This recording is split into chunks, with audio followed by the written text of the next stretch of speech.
Good morning, everyone. Sorry, I just said good morning, everyone. I think you can do better than that. Good morning, everyone. That's much better. That's much better. Thank you so much for your warm welcome. And I know we're running late. I had written down a long speech, and then I'd written down a short speech. But I wasn't certain about which to read, so I'm going to read you both. So let me start with the good news. No matter what we do, the planet will survive. The planet's fine. It will probably be without us, but the planet is fine.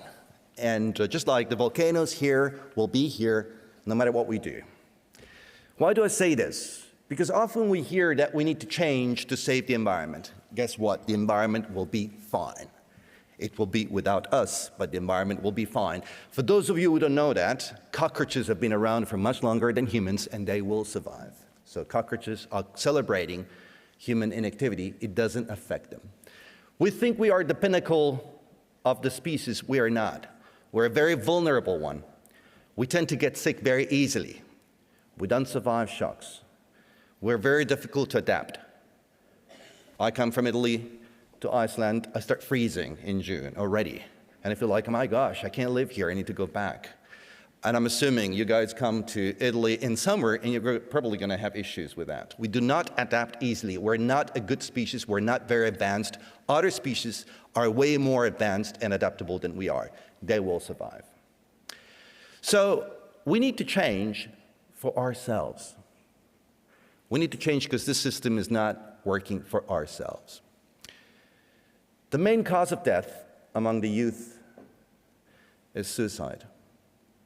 I don't know how to explain that. If an alien was to come to Earth and meet me on the street and say to me, hold on a second, you guys have reached the highest level of knowledge, innovation, and culture in the human history, right? You've got all the technologies and all that.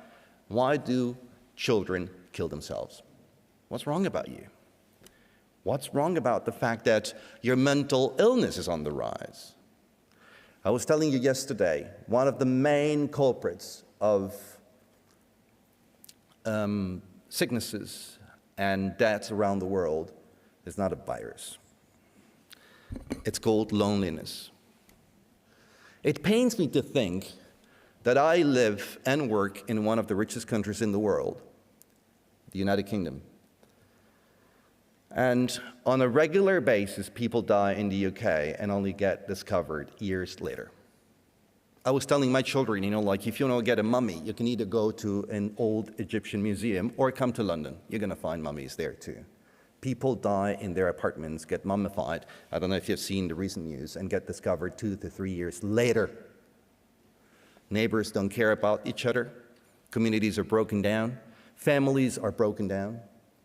Divorce is on the rise everywhere. So why is that we have so much knowledge and we are on the verge of extinction at the same time? And the reason is that our economy and our society is off sync with well-being, as simple as that. From the beginning of philosophical conversations about what is the purpose of life, different cultures, different societies asked themselves the same question. What does it mean to be a good society? What is a good life? And how can we organize ourselves to try and build a good life? That's the only purpose of an economy. An economy is all about organization. It's just a set of rules. Think of society as the hardware, while the economy is the software. It tells us what to do, who we are, how we interact with one another. It's an invention. It's a social invention. We change it all the time. And the purpose would be to produce well-being, to improve the quality of life. When this doesn't happen, the economy fails us. Okay, so we may think we have produced a lot of paper money, but paper money is what it is, paper.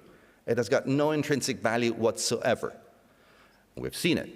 When the system breaks down, you can use your paper to burn fire, not to do anything else. It doesn't really have any intrinsic value. So what has intrinsic value? Our ability to build good lives. And we're not doing it. We're not doing it across the spectrum.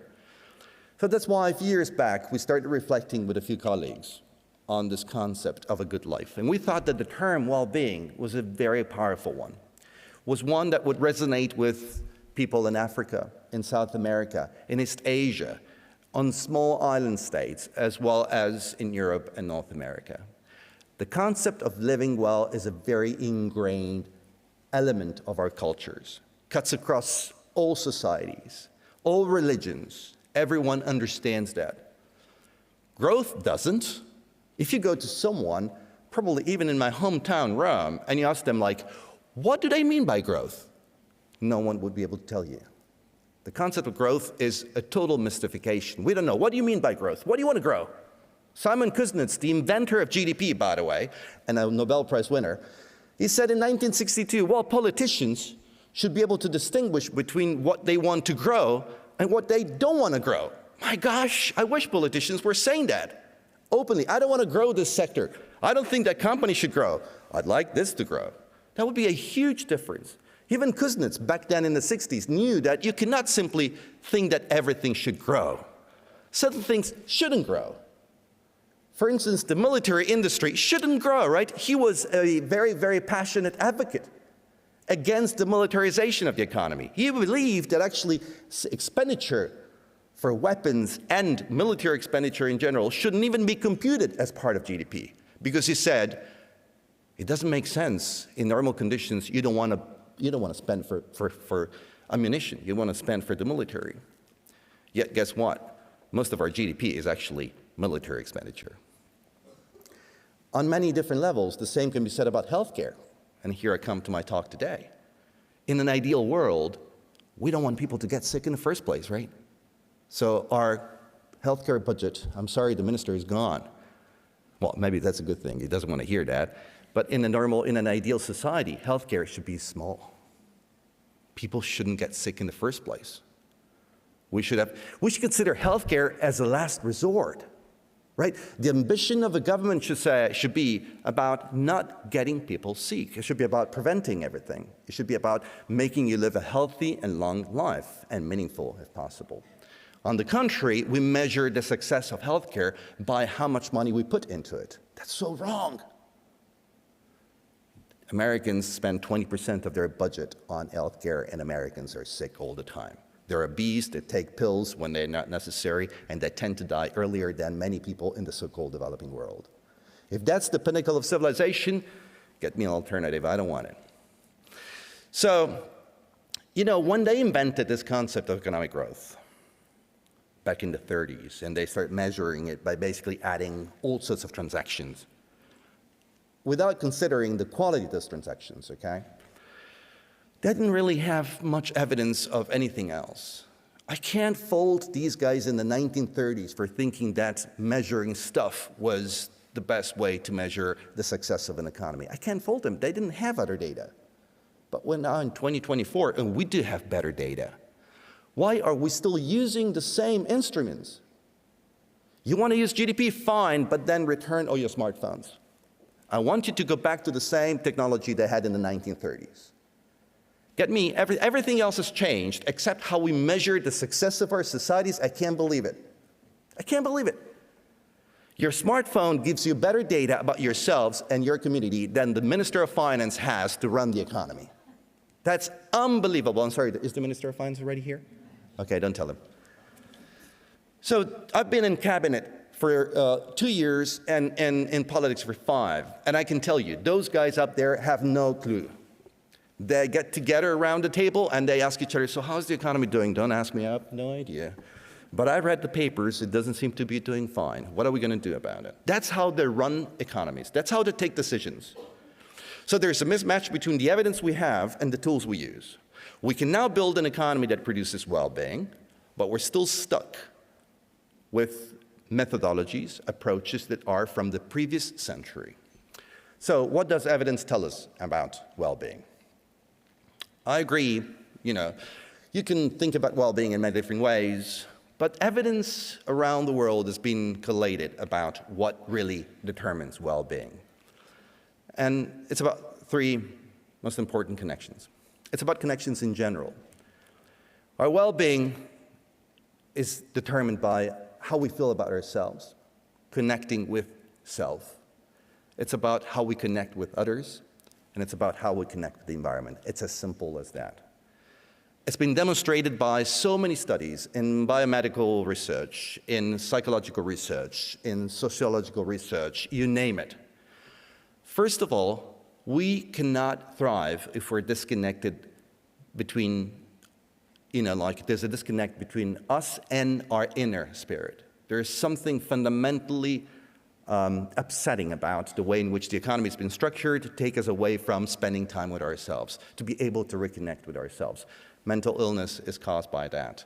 The purpose of our life is often endangered by the poor quality of our work, the poor quality of what we do. How many of us feel a disconnect between what we do on a daily basis and the deep values of what we believe in?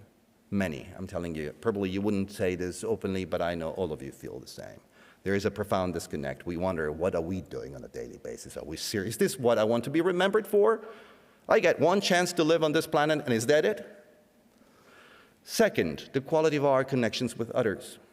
An economy that has put us to work all the time, that has broken down our communities, that gives us no time to spend with our family, friends, with our beloved, is an economy that makes us sick. The quality of social connections is what makes us happy and builds our well-being. You probably have come across a longitudinal study done by Harvard University. It's called the longitudinal study on adult development. 70 years studying people in different categories and different sectors to try and understand what makes a good life. The overall conclusion is the quality of our relationships. Being surrounded by people we love makes us healthy, makes us live longer, and creates all the positive effects of a good life. And ultimately, the quality of the environment. We cannot be thriving in a sick environment. We have learned that during COVID, but it's a very simple truth. And that thing is affecting everything we do on a daily basis. So if we don't care about the environment, we need to do it for ourselves. We cannot thrive in an unhealthy environment. Medical research has shown that you get two patients in two different rooms with the same diagnosis, the same disease, one in a room that overlooks a parking lot, one in a room that overlooks a park. The guy that sits in the room that overlooks the park will actually heal faster. That's a very big difference between parking and park. So now we know all of this, and the question is, can we be the generation that makes that difference? Can we be the generation that builds a well-being economy around the concept of health for us, health for others, and health for the environment? They're all closely connected. Ultimately, it's in our own self-interest. We don't do it for the environment, we do it for our own well-being. If we don't do this, I'm telling you, we're the last generation that can make a difference. We can't wait for the next one to look at us with disrespect and anger. We need to try and make a difference now. Thank you.